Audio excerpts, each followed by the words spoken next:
Hello everyone, welcome back to my channel. In this video, I will guide you through the Uptop feature of the Marketex software on the Twitter app.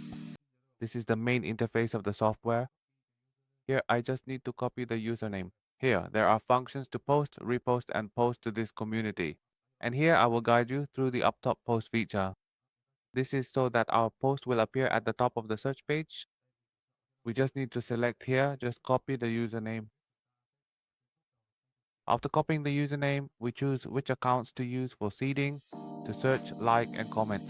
Here I will select the interaction feature and paste the username here.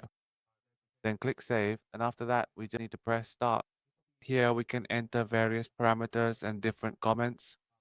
Select like, follow, and so on. Here we can choose these parameters and even add hashtags as well. Then we press start and the software will run automatically. And goodbye, see you in the next video. Thank you.